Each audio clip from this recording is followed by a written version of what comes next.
بسم الله الرحمن الرحيم. الحمد لله الذي أنزل على عبده الكتاب ولم يجعل له عوجا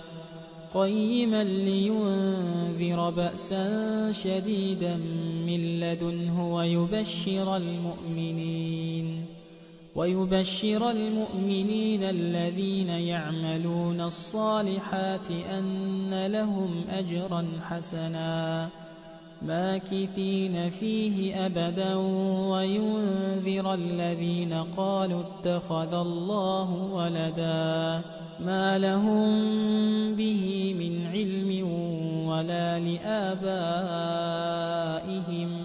كبرت كلمة تخرج من أفواههم إن يقولون إلا كذبا فلعلك باخع نفسك على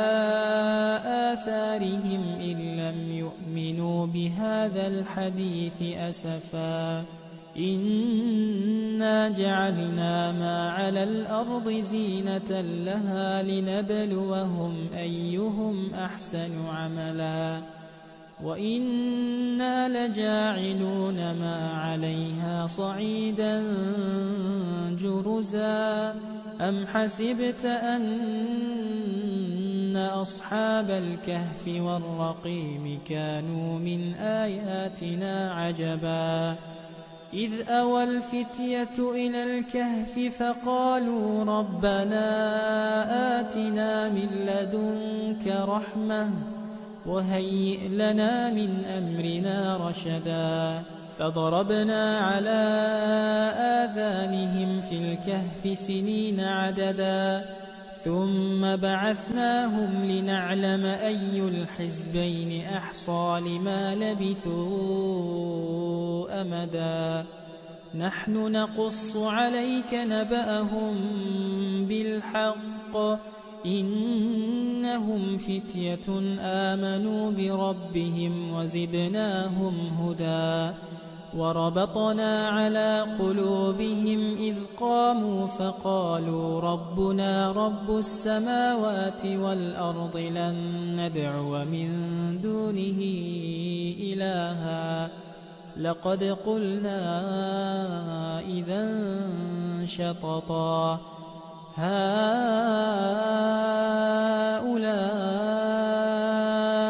قومنا اتخذوا من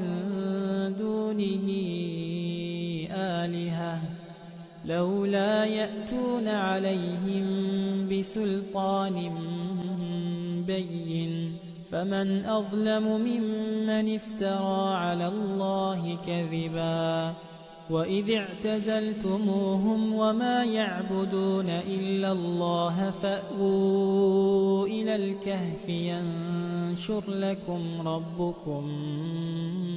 من رحمته ويهيئ لكم من أمركم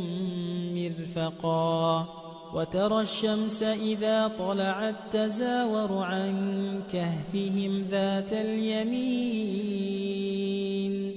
وإذا غربت تقرضهم ذات الشمال وهم في فجوة منه ذلك من آيات الله من يهد الله فهو المهتد ومن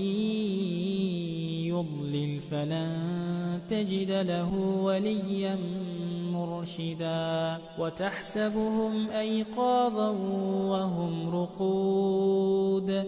ونقلبهم ذات اليمين وذات الشمال وكلبهم باسط ذراعيه بالوصيد لو اطلعت عليهم لوليت منهم فرارا ولملئت منهم رعبا وكذلك بعثناهم ليتساءلوا بينهم قال قائل منهم كم لبثتم قالوا لبثنا يوما أو بعض يوم قالوا ربكم أعلم بما لبثتم فابعثوا أحدكم بورقكم هذه إلى المدينة فلينظر أيها أزكى طعاما فليأتكم برزق منه وليتلطف ولا يشعرن بكم أحدا إنهم إن يظهروا عليكم يرجموكم أو يعيدوكم في ملتهم ولن تفلحوا إذن أبدا وكذلك أعثرنا عليهم ليعلموا أن وعد الله حق وأن الساعة لا ريب فيها إذ يتنازعون بينهم أمرهم فقالوا بنوا عليهم بنيانا ربهم أعلم بهم قال الذين غلبوا على أمرهم لنتخذن عليهم مسجدا سيقولون ثلاثة رابعهم كلبهم ويقولون خمسة سادسهم كلبهم رجما بالغيب ويقولون سبعة وثامنهم كلبهم قل ربي أعلم بعدتهم ما يعلمهم إلا قليل فلا تمار فيهم إلا مراء ظاهرا ولا تستفت فيهم منهم أحدا ولا تقولن لشيء إني فاعل ذلك غدا إلا أن يشاء الله واذكر ربك إذا نسيت وقل عسى أن يهديني ربي لأقرب من هذا رشدا ولبثوا في كهفهم 300 سنين وازدادوا 9 قل الله أعلم بما لبثوا له غيب السماوات والأرض أبصر به وأسمع ما لهم من دونه من ولي ولا يشرك في حكمه أحدا واتل ما أوحي إليك من كتاب ربك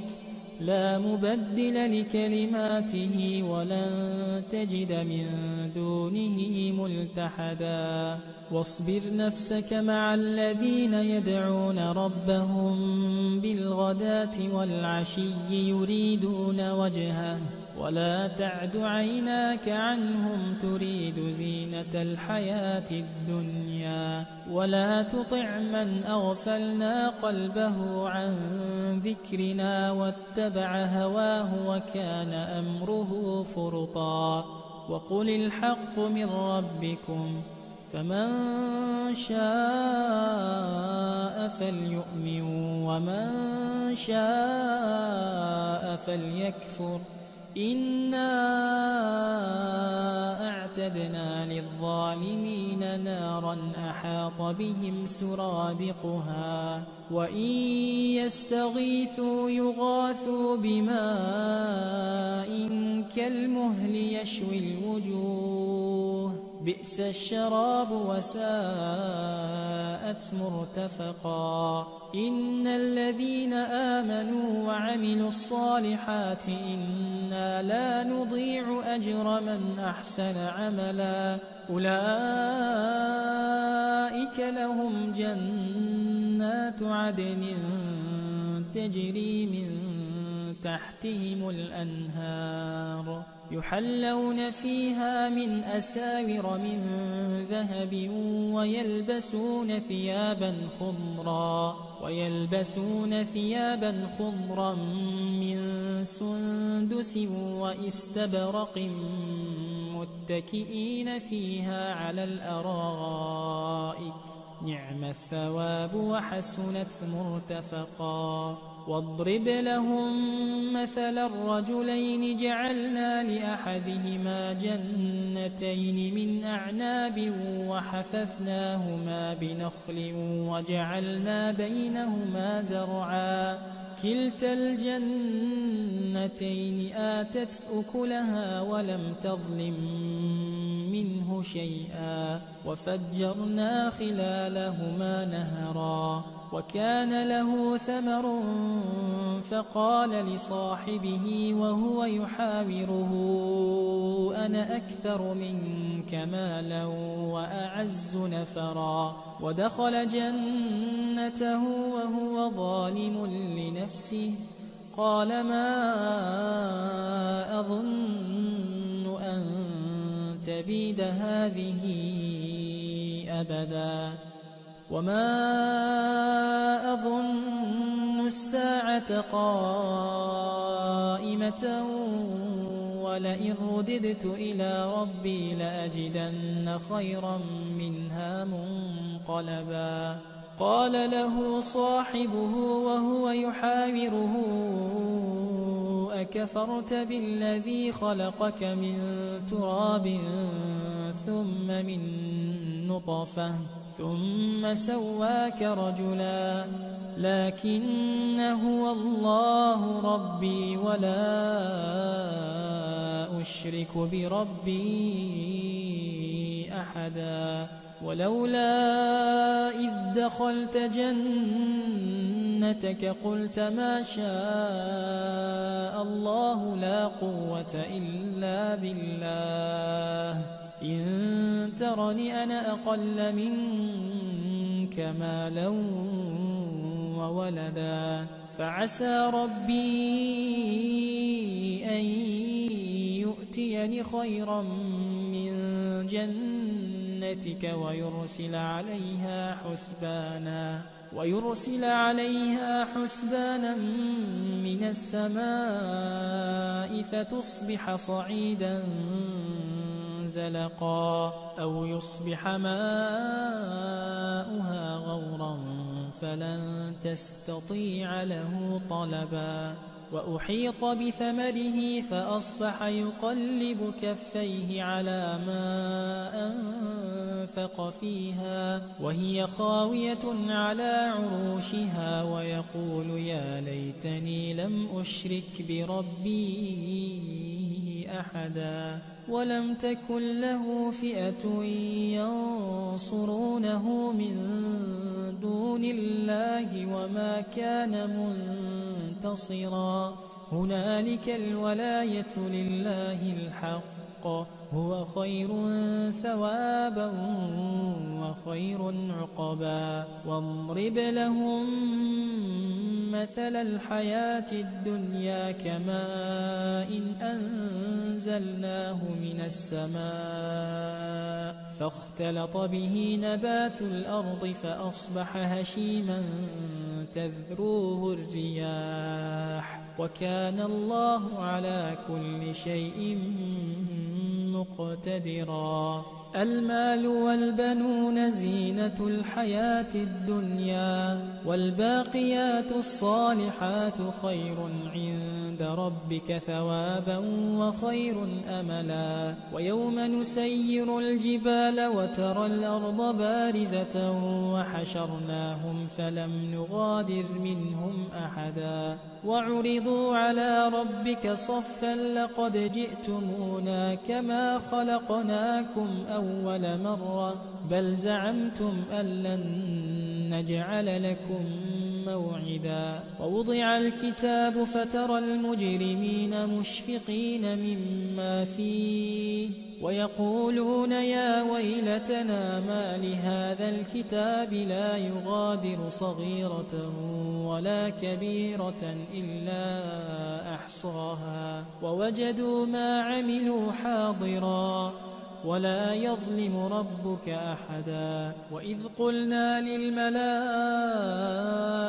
اسجدوا لآدم فسجدوا إلا إبليس كان من الجن ففسق عن أمر ربه أفتتخذونه وذريته أولياء من دوني وهم لكم عدو بئس للظالمين بدلا ما أشهدتهم خلق السماوات والأرض ولا خلق أنفسهم وما كنت متخذ المضلين عضدا ويوم يقول نادوا شركائي الذين زعمتم فدعوهم فلم يستجيبوا لهم وجعلنا بينهم موبقا ورأى المجرمون النار فظنوا أنهم مواقعها ولم يجدوا عنها مصرفا ولقد صرفنا في هذا القرآن للناس من كل مثل وكان الإنسان أكثر شيء جدلا وما منع الناس أن يؤمنوا إذ جاءهم الهدى ويستغفروا ربهم إلا أن تأتيهم سنة الأولين أو يأتيهم العذاب قبلا وما نرسل المرسلين إلا مبشرين ومنذرين ويجادل الذين كفروا بالباطل ليدحضوا به الحق واتخذوا آياتي وما أنذروا هزوا ومن أظلم ممن ذكر بآيات ربه فأعرض عنها ونسي ما قدمت يداه إنا جعلنا على قلوبهم أكنة أن يفقهوه وفي آذانهم وقرا وإن تدعهم إلى الهدى فلن يهتدوا إذا أبدا وربك الغفور ذو الرحمة لو يؤاخذهم بما كسبوا لعجل لهم العذاب بل لهم موعد لن يجدوا من دونه موئلا وتلك القرى أهلكناهم لما ظلموا وجعلنا لمهلكهم موعدا وإذ قال موسى لفتاه لا أبرح حتى أبلغ مجمع البحرين أو أمضي حقبا فلما بلغا مجمع بينهما نسيا حوتهما فاتخذ سبيله في البحر سربا فلما جاوزا قال لفتاه آتنا غداءنا لقد لقينا من سفرنا هذا نصبا قال أرأيت إذ أوينا إلى الصخرة فإني نسيت الحوت وما أنسانيه إلا الشيطان أن أذكره واتخذ سبيله في البحر عجبا قال ذلك ما كنا نبغ فارتدا على آثارهما قصصا فوجدا عبدا من عبادنا آتيناه رحمة من عندنا وعلمناه من لدنا علما قال له موسى هل أتبعك على أن تعلمني مما علمت رشدا قال إنك لن تستطيع معي صبرا وكيف تصبر على ما لم تحط به خبرا قال ستجدني إن شاء الله صابرا ولا أعصي لك أمرا قال فإن اتبعتني فلا تسألني عن شيء حتى أحدث لك منه ذكرا فانطلقا حتى إذا ركبا في السفينة خرقها قال أخرقتها لتغرق أهلها لقد جئت شيئا إمرا قال ألم أقل إنك لن تستطيع معي صبرا قال لا تؤاخذني بما نسيت ولا ترهقني من أمري عسرا فانطلقا حتى إذا لقيا غلاما فقتله قال أقتلت نفسا زكية بغير نفس لقد جئت شيئا نكرا قال ألم أقل لك إنك لن تستطيع معي صبرا قال إن سألتك عن شيء بعدها فلا تصاحبني قد بلغت من لدني عذرا فانطلقا حتى إذا أتيا أهل قرية استطعما أهلها فأبوا أن يضيفوهما فوجدا فيها جدارا يريد أن ينقض فأقامه قال لو شئت لاتخذت عليه أجرا قال هذا فراق بيني وبينك سأنبئك بتأويل ما لم تستطع عليه صبرا أما السفينة فكانت لمساكين يعملون في البحر فأردت أن أعيبها وكان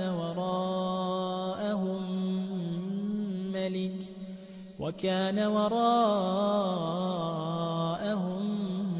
ملك يأخذ كل سفينة غصبا وأما الغلام فكان أبواه مؤمنين فخشينا أن يرهقهما طغيانا وكفرا فأردنا أن يبدلهما ربهما خيرا منه زكاة وأقرب رحما وأما الجدار فكان لغلامين يتيمين في المدينة وكان تحته كنز لهما وكان أبوهما صالحا فأراد ربك أن يبلغا أشدهما ويستخرجا كنزهما رحمة من ربك وما فعلته عن أمري ذلك تأويل ما لم تسطع عليه صبرا ويسألونك عن ذي القرنين قل سأتلو عليكم منه ذكرا إنا مكنا له في الأرض وآتيناه من كل شيء سببا فأتبع سببا حتى إذا بلغ مغرب الشمس وجدها تغرب في عين حمئة ووجد عندها قوما قلنا يا ذا القرنين إما أن تعذب وإما أن تتخذ فيهم حسنا قال أما من ظلم فسوف نعذبه ثم يرد إلى ربه فيعذبه عذابا نكرا وأما من آمن وعمل صالحا فله جزاء الحسنى وسنقول له من أمرنا يسرا ثم أتبع سببا حتى إذا بلغ مطلع الشمس وجدها تطلع على قوم لم نجعل لهم من دونها سترا كذلك وقد أحطنا بما لديه خبرا ثم أتبع سببا حتى إذا بلغ بين السدين وجد من دونهما قوما لا يكادون يفقهون قولا قالوا يا ذا القرنين إن يأجوج ومأجوج مفسدون في الأرض فهل نجعل لك خرجا على أن تجعل بيننا وبينهم سدا قال ما مكني فيه ربي خير فأعينوني بقوة أجعل بينكم وبينهم ردما آتوني زبر الحديد حتى إذا ساوى بين الصدفين قال انفخوا حتى إذا جعله نارا قال آتوني أفرغ عليه قطرا فما استطاعوا أن يظهروه وما استطاعوا له نقبا قال هذا رحمة من ربي فإذا جاء وعد ربي جعله دكاء وكان وعد ربي حقا وتركنا بعضهم يومئذ يموج في بعض ونفخ في الصور فجمعناهم جمعا وعرضنا جهنم يومئذ للكافرين عرضا الذين كانت أعينهم في غطاء عن ذكري وكانوا لا يستطيعون سمعا أفحسب الذين كفروا أن يتخذوا عبادي من دوني أولياء إنا أعتدنا جهنم للكافرين نزلا قل هل ننبئكم بالأخسرين أعمالا الذين ضل سعيهم في الحياة الدنيا وهم يحسبون أنهم يحسنون صنعا أولئك الذين كفروا بآيات ربهم ولقائه فحبطت أعمالهم فلا نقيم لهم يوم القيامة وزنا ذلك جزاؤهم جهنم بما كفروا واتخذوا آياتي ورسلي هزوا إن الذين آمنوا وعملوا الصالحات كانت لهم جنات الفردوس نزلا خالدين فيها لا يبغون عنها حولا قل لو كان البحر مدادا لكلمات ربي لنفد البحر قبل أن تنفد كلمات ربي ولو جئنا بمثله مددا قل إنما أنا بشر مثلكم يوحى إلي أنما إلهكم إله واحد فمن كان يرجو لقاء ربه فليعمل عملا صالحا فليعمل عملا صالحا ولا يشرك بعبادة